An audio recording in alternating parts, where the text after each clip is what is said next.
សូមគោរពជំរាបសួរបងប្អូនទាំងអស់គ្នាបាទជួយធ្វើការ follow page និងធ្វើការ share វីដេអូនេះបន្តផងដែរនៅក្នុងរូបភាពនៃវីដេអូទាំងអស់នេះបងប្អូននឹងជឿជាក់ថាមានដូចជាទឹកឃ្មុំមានខ្ទឹមសមាននឹងខ្ញីឬក៏ម្សៅល្មៀតផងដែរបាទអញ្ចឹងខ្ញុំនឹងធ្វើការបង្ហាញពីព័ត៌មានដែលសំខាន់ពាក់ព័ន្ធជាមួយនឹងខ្ទឹមសជាមួយនឹងខ្ញីជាមួយនឹងទឹកឃ្មុំតែម្ដងបាទ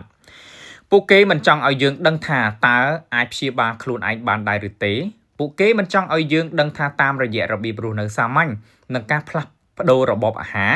យើងអាចរីកចម្រើនបានដែរឬទេ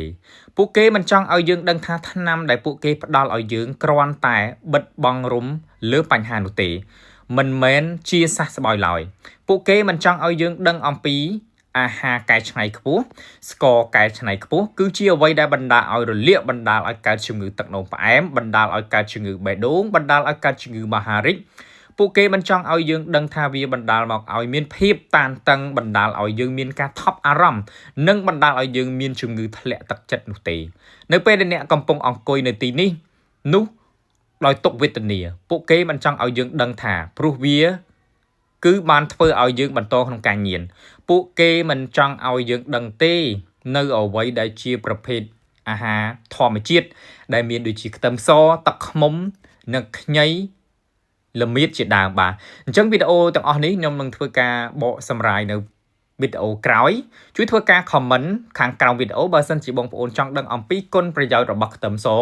គុណប្រយោជន៍របស់ទឹកឃ្មុំគុណប្រយោជន៍របស់ខ្ញីគុណប្រយោជន៍របស់ល្មៀតគុណប្រយោជន៍ដល់ម្សៅទឹកដោះគោស្រស់អរគុណច្រើនជូនពរនឹងបងប្អូនទាំងអស់គ្នាជួបតែសំណាងល្អនិងសុខសុវត្ថិភាពគ្រប់ក្រុមគ្រួសារផងដែរបាទបន្តសម្រាយពីអត្ថប្រយោជន៍ពាក់ព័ន្ធជាមួយនឹងខ្ទឹមសបាទខ្ទឹមសទឹកឃ្មុំបង្កើនភាពស៊ាំនិងបំបត្តិក្អកបាទមួយទៀតនោះគឺខ្ទឹមសជាមួយនឹងម្សៅរមៀត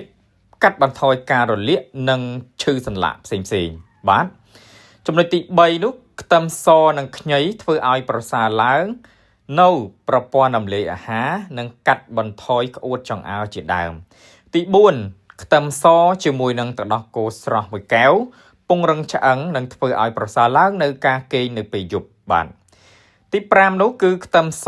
និងក្រូចឆ្មាបន្សាបជាតិពុលក្នុងថ្លើមនិងរក្សាតុល្យភាពកូលេស្តេរ៉ុលនៅក្នុងសរីរាង្គកាយឲ្យបានល្អប្រសើររីឯចំណុចទី6នោះគឺខ្ទឹមសជាមួយនឹងប្រេងអូលីវបន្ថយសម្ពាធឈាមបងប្អូនទាំងអស់គ្នាបាទអញ្ចឹងបងប្អូន